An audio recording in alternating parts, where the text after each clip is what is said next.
Hey, do you have a musician friend? Or maybe a musician love interest or musician family member? Maybe you're out there from the hills and all those people are the same person. This is a judgment-free zone. Or maybe you are the musician and your mom has been blowing you up asking you what you want for Christmas, but everything that you want you either already bought or you can't afford, and you don't want your mom to have to get a second mortgage on her house to buy you a Christmas gift, so you need some ideas. Well, here I am at your service and at your mom's service. All right, compadre, here's the little rules to my gift list. Everything on this list is going to be under $200 US. This list is in no particular order. Number 1 is no better than number 2 or number 5. No pre-orders, Kickstarters, or Indiegogos allowed. Everything on this list exists in the same reality that you and I cohabitate and is readily available at the time of me recording this, so that your Christmas tree will not be surrounded by empty promises. Also, if I'm doing my job right, most of the things on this list should be pretty unique ideas and not something that most musicians already own. I've done quite a bit of homework and I browsed some other gift lists, and one major music publication said that the number 1 gift for musicians this year is an instrument cable. Wow, honey, you've really outdone yourself this time. As soon as we get home, I'm gonna pop out the instrument cable that I usually use and plug this bad boy in and reassess our relationship. Finally, and most importantly, I have not been paid anything by any of these manufacturers. There are no affiliate links, and none of these manufacturers even know that they will have placement in this video. I actually spent quite a lot of time and money testing products to make this video, and some of them didn't make the cut. Some of them were just plain awful, such as... Here we have the Waves NX head tracker. This $99 device is basically a Bluetooth gyroscope that tracks the movement of your head, so when you tether it to some headphones, you can move your head around and hear surround sound and ambisonic recordings. Nice. Here's how it worked out for me. Waves wanted $15 to ship this tiny thing about 200 miles, which literally took 8 weeks. And when it finally arrived, then I had to install Wave Central, which would not detect my network or be able to authorize the proprietary software. After about 4 hours of troubleshooting, I just decided to install Wave Central on another machine, but then that other machine couldn't detect this thing via Bluetooth, so I decided to buy one of the recommended Bluetooth adapters. But that Bluetooth adapter would not work with Windows 10, so I had to buy another recommended Bluetooth adapter. And then finally, it was detected, and I could see the tracking data and appeared to be moving, and I was prompted to update the firmware, which I had hoped would fix all of the previous problems that I had, but it bricked the device. If someone buys you this thing for Christmas, they are a fucking sociopath. All right, so what's actually good? Sonic presence, in-ear spatchel, microphones? Putting microphones directly on your ears is actually pretty brilliant. And it's not a new concept at all. It's just that most binaural microphone setups are very high-tech and expensive. But what if you want to capture a video or audio file on your phone the way that you hear it, not the way that your phone hears it?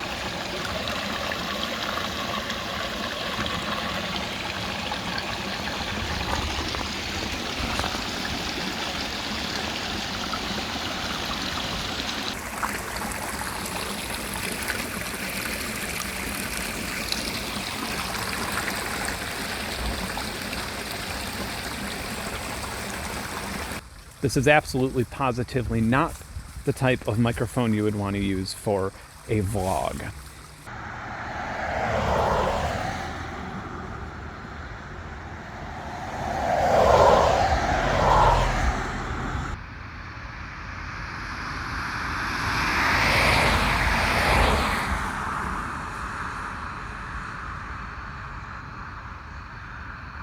They actually sound very good for the price, which is only $150, especially when you consider that they're weatherproof, class compliant, and they can record up to 24-bit 96 kilohertz. These work with Apple devices, iPhones, iPads, etc., Android devices, and laptops. And something that wasn't really clear to me until I actually got them, I thought this would just have a USB-C cable that plugged directly into my phone, but it actually has a little hub here. So if you have a micro USB device or a USB-A, the normal USB cable on your computer, you can use that. Now, of course, it's not going to be an upgrade to a professional grade 3DIO headset or something like that, but it's a hell of a lot better than the quality of your phone's microphone, and it's pretty tiny, fits right in your pocket in case you want to just record some ambience or music or whatever it is.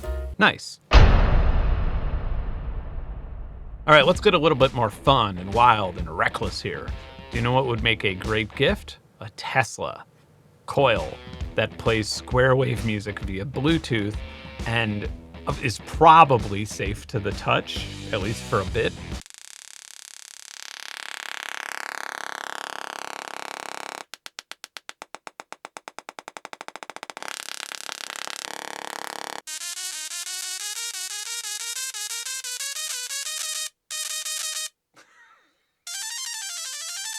My finger legitimately smells like steak. If you search for musical Tesla coil or something on Amazon or AliExpress, you're gonna find a whole lot of different options, and I can't vouch for them all. This one, I went with the Joytech Bluetooth Music Tesla Coil Arc Plasma Loudspeaker Wireless Transmission Experiment Desktop Toy Model SSTCSS02, the old household name. It's a classic. It cost me about 75 bucks after some random automatic Amazon coupons popped up, and I gotta admit, it's pretty f***ing cool. The Bluetooth thing is gimmicky, but it's impressive and fun, and what would be more fun is recording the voltage sweep and loading it into a wavetable synth.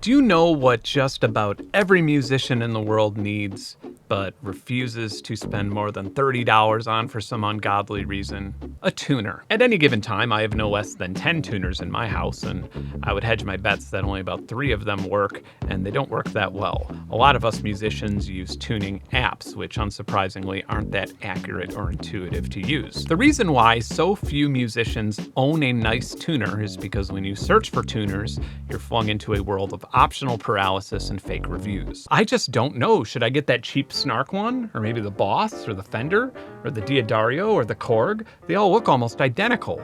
And there's no way that these super respectable companies would just license the same piece of shit that you could buy on Amazon for $8 and slap their logo on it. They're not in this music business to make money. Do you want to know who is psychotically obsessed with tuning?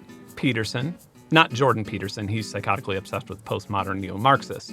I'm talking about this Peterson.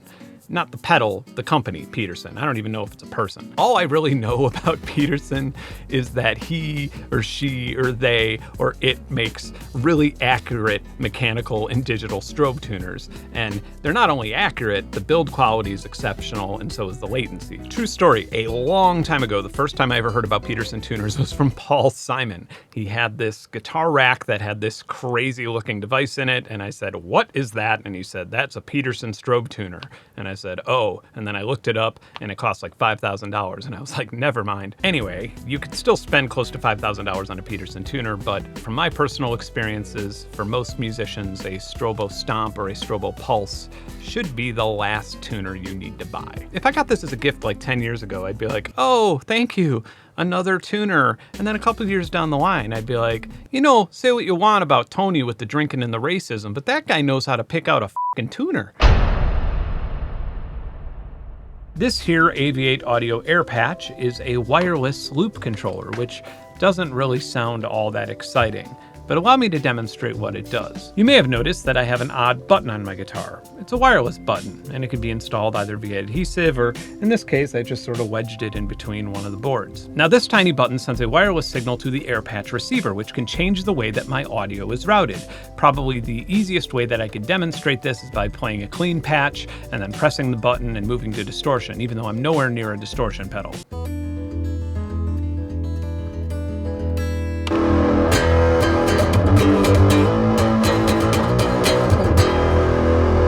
Now what you just saw was the latch function, but it also has momentary and reverse momentary. So this is an example of momentary. And I can see how this would seem like it's just a wireless switch, but it's not. You're getting a loop router, which means that with a little bit of creativity, you could do something like use the momentary button to send one note to an infinite sustain of delays and reverbs. The Air Patch is non-permanent and it is rechargeable, and it lasts quite a long time on a single charge, and it only takes like 45 minutes to charge it, and it's only 200 bucks. Not bad.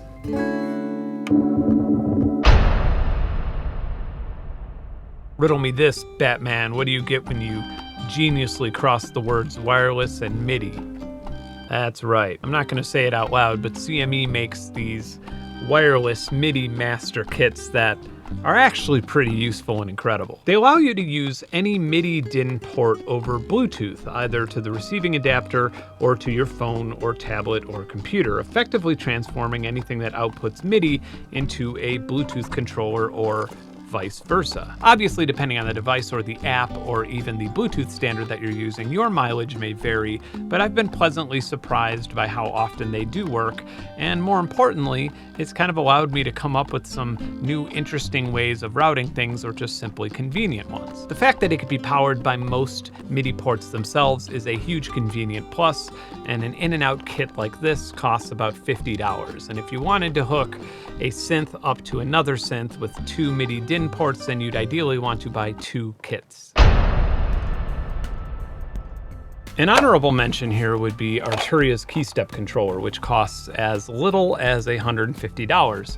And I have a lot of MIDI controllers that I don't use, and I really didn't think that I had any need for this, but they kind of sent it over in another package. And if you watch many videos on this channel, then you probably know that I use this thing all the time. I always pack it when I'm traveling, and around here it is just a ridiculously convenient thing to hook up to synths or even my iPad, either using USB or these handy things via Bluetooth. If this video has reached the correct demographic, then if you look down in the comments, you might see some grandparents asking if the Tesla Coil will work with the wireless MIDI for their grandson's marimba.